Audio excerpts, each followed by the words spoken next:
প্রিয় শিক্ষার্থী, আমরা এখন একের 6 নম্বর প্রবলেমটি সমাধান করব। এখানে বলা আছে যে 2a + 3x - 2y - 5z এর বর্গ নির্ণয় করো। তাহলে আমরা এখানে প্রথমে লিখব যে 2a + 3x - 2y - 5z এত হোল স্কয়ার। প্রিয় শিক্ষার্থী, আমরা a + b হোল স্কয়ারের সূত্র জানি, a - b হোল স্কয়ারের সূত্র জানি, a + b + c হোল স্কয়ারের সূত্র জানি, কিন্তু আমরা তো এরকম চারটি পদ অর্থাৎ এরকম যে a + b + c + d whole স্কয়ারের সূত্র আমরা জানি না। তাহলে আমরা এই অঙ্কটি কিভাবে করব?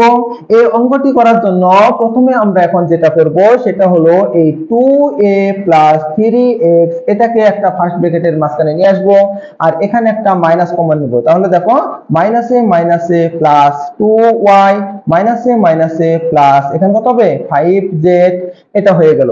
তাহলে দেখো এত, আর এই যে স্কয়ারটা আছে সেই স্কয়ারটাকে আমরা এখানে দিয়ে দিলাম, ঠিক আছে। তাহলে দেখো ছিল আমার চারটা পদের বর্গ, আর এখানে দেখো হয়ে গেছে এটা একটা পদ এটা একটা পদ, অর্থাৎ a - b হোল স্কয়ার। এখানে এই 2a + 3x এটা হলো আমাদের সূত্রের a, আর 2y + 5z এটি হলো সূত্রের b। তাহলে আমাদের কোন সূত্রটা পড়ে গেল? যে a - b whole square, a - b whole square সূত্র পড়ে গেছে। তো আমরা জানি যে a - b হোল স্কয়ার সমান হলো a square - twice ab + b square. তাহলে আমরা বলবো a লিখব 2a + 3x, বলবো b লিখব 2y + 5z। তাহলে দেখো আমরা লিখি a স্কয়ার অর্থাৎ 2a + 3x whole square, a square -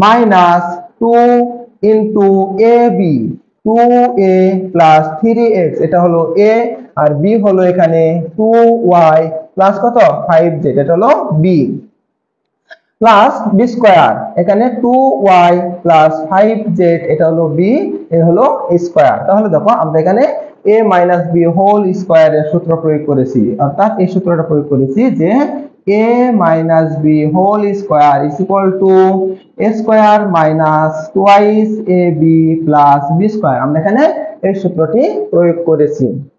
দেখো এখন আবার সূত্র পড়ে গেল, এখানে a + b হোল স্কয়ার, এখানেও a + b হোল স্কয়ার সূত্র পড়ে গেছে। এখন আবার কি করতে হবে? আমাদের এখানে সূত্র ফেলতে হবে, এখানে গুণ করে দিতে হবে।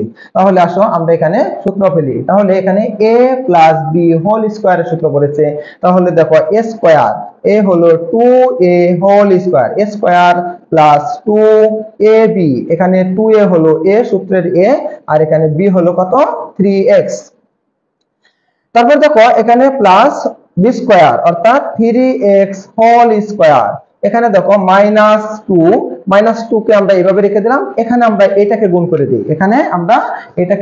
করে দেই, দেখো এটাকে যদি গুণ করে আমরা এখানে লিখে দেই, গুণ করো, তাহলে কি হবে? এখানে 2 দুগুণে 4ay, এখানে প্লাসে প্লাসে প্লাস, এখানে 5 দুগুণে 10 az, এখানে দেখো প্লাসে প্লাসে প্লাস, 3 দুগুণে 6 xy, প্লাসে প্লাসে প্লাস, এখানে 3 5 কত হবে 15xz, অথবা zx লিখতে পারো এটা।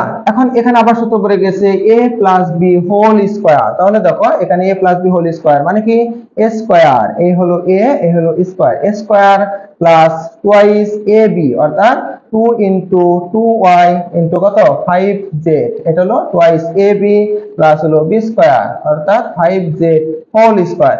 যদি সাইড নোট দিয়ে দেই তাহলে এখানে লিখতে পারি যেহেতু যে a + b whole square = a square + twice ab plus কত b স্কয়ার। আমরা এখানে এই সূত্রটা প্রয়োগ করেছি। তো শিক্ষার্থী, তাহলে আমরা এগুলো বর্গ করে দেই, আর যেখানে গুণ আছে সেগুলো গুণ করে দেই, দেখি কি হয়।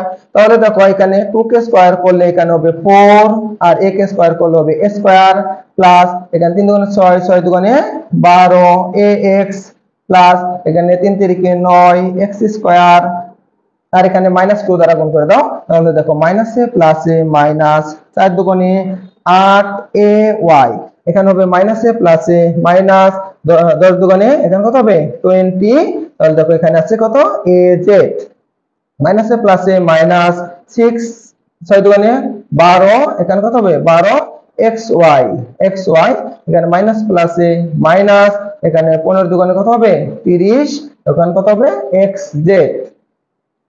এখানে দেখো প্লাস 2y স্কয়ার কে স্কয়ার করলে হবে 4y স্কয়ার, এখানে গুণ করলে 5 দুগুণে 10, 10 দুগুণে কত হবে এখানে 20yz, আর এখানে হবে প্লাস 5 5 25, এখানে হবে 25z স্কয়ার।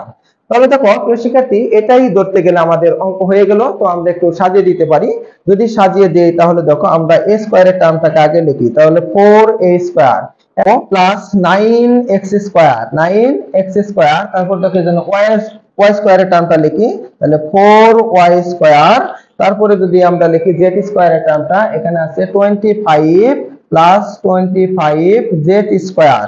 তারপর আমরা এটা দিয়ে দিই যে প্লাস 12ax, তারপর দেখো ay কোথায় আছে, ay এখানে আছে ay মাইনাস 8ay, তারপর দেখো az এখানে আছে মাইনাস 20az, এটা দিয়ে দিলাম। তারপরে xy yz zx, তাহলে মাইনাস 12xy, এখানে আছে yz প্লাস 20yz, আর এখানে আছে মাইনাস 30zx বা xz যেটা হোক, আর এখানে আমরা zx টাই দিয়ে দিলাম কারণ চক্রক্রমিক ভাবে z এর পরে x আসে। তাহলে এটাই হলো আমাদের অ্যানসার। আশা করি সবাই অঙ্কটি বুঝতে পেরেছেন।